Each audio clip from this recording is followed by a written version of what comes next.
2 horas de programação e a gente precisa, né, fazer jus a esse momento que a gente vive aqui. E, e é muito bom, né, porque a gente tem a oportunidade de fazer algo notório. Não são só palavras lançadas ao vento, porque do outro lado sempre tem alguém ouvindo. Eu fui uma pessoa que fui alcançado por pessoas que pregavam, que usavam da sua voz. Eu cheguei a ficar admirador de um cantor que eu ouvia a voz dele, eu imaginava outra pessoa. Eu construí ele na minha mente, imaginava outra pessoa, né? E quando eu vim conhecer, que era mais difícil naquela época, acredite você ou não, eu sou bem velhinho já, acredite você ou não, quando eu vim conhecer, ter a possibilidade de ver ele na capa de um CD, eu falei, poxa vida, é totalmente diferente daquilo que eu imaginava, né? E foi através da rádio, na roça, na época, o meu avô foi passar um tempo lá na roça, e era um momento muito feliz, quando minha avó e meu avô ia passar com a gente, porque a gente vivia na roça, era bem assim, largado para lá, digamos assim, não tinha muito acesso, lá era, quando a gente recebia a visita de um parente, assim, era muito bom, né, o ambiente, sem falar que a rotina da casa mudava também, né, a gente, eu brincava com meus irmãos, a gente apanhava menos, apanhava menos, porque por causa da visita, né, a gente acabava tendo um dia de folga, mas o menino era perigoso. Voltando aqui ao raciocínio da comunicação.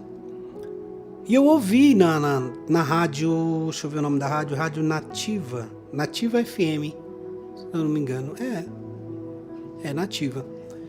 E ele estava dando a entrevista, né, na entrada do show, né, o repórter pegou o cantor e ele falava com tanta empolgação sobre a possibilidade de estar tendo aquela oportunidade de estar naquela cidade, era a cidade até Imperatriz Maranhão, e aquilo assim me fez sonhar, me fez ter tanto desejo. Inclusive foi daí que nasceu aquele interesse de querer tocar, porque hoje eu toco, não sou o tocador, mas tenho alguns desenvoltura, né? Então ali nasceu. Então o que eu fiz? Eu peguei talo de coco e montei algo que era para imitar um instrumento, tipo um violão. E coloquei as cordas de linha de anzol. Meu pai pescador, então ele tinha vários tipos de linha. Tinha 0,35, 0,40, 0,50. Então eu fui pegando essa ideia da numeração das linhas e colocando. Mas não dava afinação, coisa nenhuma. Mas pelo menos serviu ali para que aquele momento que eu estava vivendo, eu pudesse executar aquilo que eu planejava. E deu certo, eu consegui. Né? Um dia desse minha mãe estava lembrando sobre isso e eu tinha até, assim, de certa forma, esquecido. E lembrando como é que a criança, né, às vezes já aponta algo que vai ter como hobby, como sonho.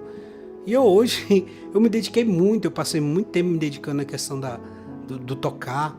E hoje, eu sirvo a obra de Deus através da questão do tocar, do pregar, né, do envolver, né, do id, através de tudo aquilo que começou através desse despertar que foi dado através da comunicação. Então, nada é em vão, nada é em vão.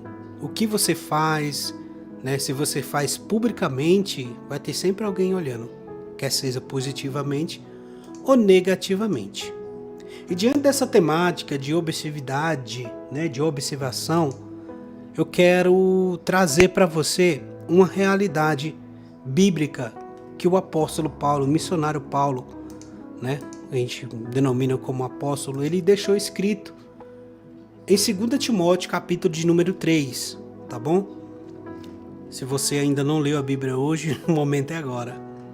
E Paulo escreve algo a Timóteo. Timóteo era um conservo de Paulo que tinha servido Paulo e servido com ele, justamente no desbravar da obra de Deus, da igreja. E Paulo alerta Timóteo acerca dos fins de um determinado tempo. E ele escreve isso. Hoje é a terça-feira da palavra, a gente vai ler esse capítulo todo de 2 Timóteo, capítulo 3, que diz assim, ó: a saber, porém, isto, que nos últimos dias sobrevirá um tempo trabalhoso, porque haverá homens amantes de si mesmo, avarento, presunçosos, soberbo, blasfemos, desobediente a pais e mãe, ingrato e profano, sem afeto natural, irreconciliáveis, caluniadores, incontinente, cruéis, sem amor para com os bons, traidores, obstinado, orgulhoso, mais amigo dos deleites do que amigos de Deus, tendo aparência de piedade, mas nega a eficácia dela. Deste afastai. Veja bem, foram 5 versículos lidos aqui nessa oportunidade. Paulo está aconselhando a Timóteo sobre alguém que está usando máscara, alguém que está preparado para iludir as pessoas. E na verdade, muitos nessa caminhada cristã, desde esse período até então, muitos foram enganados. Porque existe, meu irmão, existe pessoas mal intencionadas, existe pessoas que enganam muito bem, que conseguem mascarar a realidade e faz com que as pessoas sejam enganadas. Mas não fique triste e não fique surpreso, porque o tempo dessas pessoas são pouco nas suas posições, na sua faça, na sua máscara. Paulo chega a dizer que esses terão aparência de piedade, mas nega a eficácia dela. Deste afastai. O que seria alguém ter aparência de piedade e de repente ele negar a eficácia da piedade? Pessoas que de fato, irmãos, não são piedosas. Ela consegue demonstrar piedade por alguém ou querer ajudar alguém, simplesmente para tirar proveito da situação. Mas ela não vai até o fim daquilo.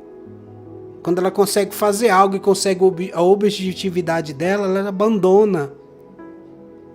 Sabe? A pessoa que talvez na frente das câmeras abraça, beija, sorri, mas quando está fora do holofote, maltrata. Isso acontece muito em relacionamento, que muitas vezes em lugares públicos, a pessoa consegue até demonstrar carinho, amor, afeto por o outrem. Isso mais da parte do homem. Dificilmente você vai ver isso da parte da mulher com o homem, mas existe também.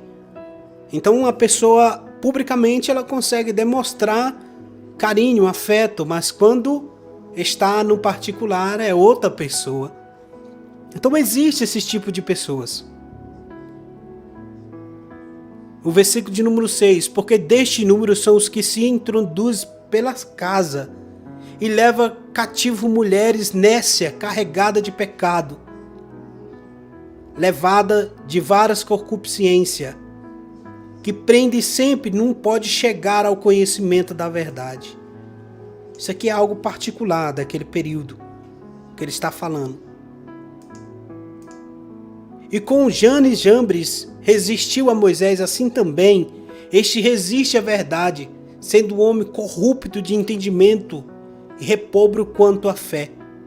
Não irão, porém, avante, porque todo será manifesto aos seus devários, como também foi daqueles. Tu, porém, tendes seguido a minha doutrina, modo de viver, intenção, fé, longanimidade, amor e paciência. Perseguições e aflições tais que me aconteceram em Antioquia, e em Icônio e em Listra. Quantas perseguições sofri, e o Senhor de todas me livrou. E também todo o que piamente querem viver em Cristo Jesus, padecerão perseguições. Olha o que Paulo está nos alertando. Ele está nos alertando para uma vida de servidão ao Evangelho. E está também aqui, nessas poucas palavras, testemunhando da fidelidade do jovem que ele estava a escrever.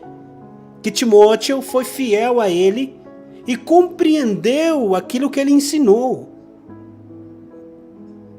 E ele testifica que Timóteo seguiu seus ensinamentos, seu modo de viver, a sua intenção naquilo que fazia, a fé,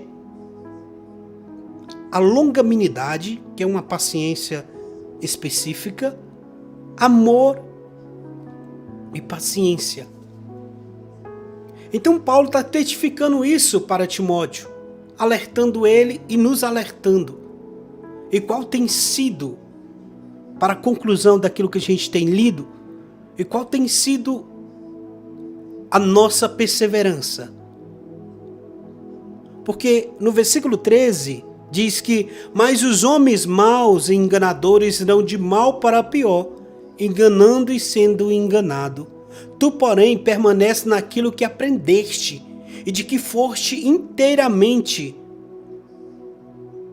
ensinado, sabendo que tem aprendido, e que desde a tua mocidade sabeis as sagradas escrituras, que pode fazer-te sábio para a salvação pela fé que há em Cristo Jesus. Toda a escritura é divinamente inspirada, proveitosa para ensinar, para redarguir, para corrigir, para instruir em justiça, para que o homem de Deus seja perfeito e aperfeiçoado, instruído para toda boa obra. Terça-feira da Palavra de Deus, meus queridos. E como a gente vai viver a Palavra de Deus se não for conhecedor dela? E o que o Senhor tem para nos ensinar e nos instruir diante da sua verdade é que nós precisamos nos alimentar daquilo que sai da sua boca, daquilo que está escrito na sua palavra. Porque Paulo, apesar de testificar que Timóteo havia ou estava num caminho correto, no caminho justo, no caminho bom, ele insistia de que Timóteo continuasse a viver aquilo e a aplicar na sua vida e na vida daqueles que o cercavam. Porque toda a escritura é divinamente inspirada e proveitosa para ensinar, para redarguir, para corrigir e para instruir em justiça, para que o homem de Deus seja perfeito e aperfeiçoado, instruído para todas as boas obras.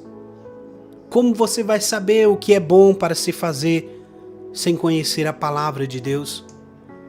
Como você vai saber qual a vontade de Deus se você não se atenta para a palavra de Deus? Se você não se dispõe a conhecer a palavra de Deus? Se você não traçou aí na sua vida um plano de ler a palavra de Deus? Talvez você nunca nem leu o Velho Testamento, nunca nem leu nem os Salmos, talvez nunca nem leu as histórias bíblicas, os livros de poesias, os livros proféticos dos profetas maiores ou menores, nunca sequer nem leu o Novo Testamento, nem a carta de Judas, que é uma das menores do Novo Testamento. Você nunca leu o Apocalipse por inteiro. Não, o livro de Apocalipse me dá medo, não. Medo de quê? De conhecer a verdade? De se tornar conhecedor da verdade? E ela ter o poder de te salvar? Nós precisamos nos mergulhar na palavra de Deus. Porque quando a gente ignora o que é correto, eu já falei em outras ocasiões, o que é ruim e o que é incorreto toma ocasião. Porque nós somos vaso e o vaso precisa estar cheio, estar em ocupação. Quem é prudente, quem é liberto, jamais tem algo na sua casa que não tem utilidade. Se não tem utilidade, ele logo tem um cantinho lá guardado para lá, fora do lugar de destaque. Porque vai ficar só ocupando espaço. E se você é uma pessoa que não fica com coisas infrutíferas na sua disposição, imagine Deus. Imagine a obra de Deus. Então o que Deus está procurando? Pessoas que dê fruto. E para darmos fruto para a palavra de Deus, para aquilo que Deus quer da nossa vida, nós precisamos nos colocar à disposição do reino de Deus. Então coloque-se à disposição da sua igreja. Você que se diz ser católico, mas faz tempo que pisou numa missa, não sabe nem o que acontece numa missa. Não participa de nada da sua igreja. Não participa de nada daquilo que a igreja que você diz congregar faz. Se você se diz ser um assembleiano e não se comporta como tal, começa a brigar contra os rudimentos da igreja, você está errado. Se você diz ser de algo, você precisa viver. E viva, porque se Deus não te quiser naquele lugar, Ele vai te tirar. Porque é assim que acontece. A gente só é resgatado quando a gente está precisando de resgate. E a gente só tem uma direção quando a gente precisa de uma direção. Mas se ficarmos pausado, inativo, neutro, inconstante, como Deus vai se manifestar? Deus, ele se manifesta poderosamente quando a gente transborda. E para a gente transbordar, a gente precisa estar ligado à fonte, fazendo algo ativo. Eu não sei qual a denominação que você congrega, mas de todas elas, e todas elas estão a serviço da palavra de Deus, do reino de Deus. Por isso, você precisa no Senhor continuar sendo ativo ou então se ativar para a obra. Porque é isso que Deus espera e assim Ele vai fazer grandes coisas na nossa vida. E eu finalizo dizendo o que Paulo finalizou dizendo para Timóteo: toda palavra ela é digna de aceitação. É isso que ele finalizou. Toda a escritura é divinamente inspirada e proveitosa para ensinar, para redaguir, para corrigir, para instruir em justiça. Mas não pega esse texto para aplicar a outra pessoa, não aplica na tua vida. Coloca a tua vida à disposição da salvação de Deus. Deseja ser salvo, a estar salvo, a permanecer salvo. Ande aonde você quiser andar, visita aonde você quiser visitar, mas seja salvo, esteja salvo, se preocupe com a tua salvação. Porque às vezes a pessoa quer ganhar o mundo inteiro, quer alcançar tantas vidas, mas ainda não se salvou, ainda não se purificou, ainda não se dispôs como Deus quer, ainda não se corrigiu, ainda não crê na palavra de Deus. Olha para a Bíblia, para a palavra de Deus como se fosse algo qualquer, um conto de fada, um livro qualquer. Você precisa olhar para a Bíblia Sagrada como um alimento vindo da parte de Deus, como a verdade vindo da parte de Deus, algo divinamente vindo da parte de Deus. Quando você tiver esse respeito pela Bíblia, a ponto de você querer ler, você querer se alimentar dela, desfrutar dela, você querer aprender dela, você vai se tornar um vaso poderoso na mão do Senhor. Para que Deus possa te usar, é necessário você crer na sua palavra. Ore comigo, querido Deus e eterno Pai. No nome do Senhor Jesus, eu peço a tua graça, a tua misericórdia e o teu infinito amor. Atribua ao Senhor toda a honra e majestade nessa tarde. Peço ao Senhor que o Senhor visite este lar, este homem, esta mulher. Que o Senhor abençoe ele. Que o Senhor segure em suas mãos e que ele possa desfrutar das tuas bênçãos e que ele possa se tornar um vaso de valor. Que a tua palavra vá com poder e autoridade e produza ao resultado para o qual o Senhor manda, que é gerar vida, vida em abundância, vida em eternidade. Que este homem, que essa mulher venha ter certeza da sua salvação, não só hoje, mas continuar sempre se dedicando ao Senhor. Em nome de Jesus, amém e amém. Que Deus abençoe, fique na paz e até amanhã, se assim Deus permitir. Este é o programa Alcançando Vida da Igreja Assembleia de Deus Ministério Tinga, aqui em Palestina do Pará. Que Deus abençoe, fique na paz.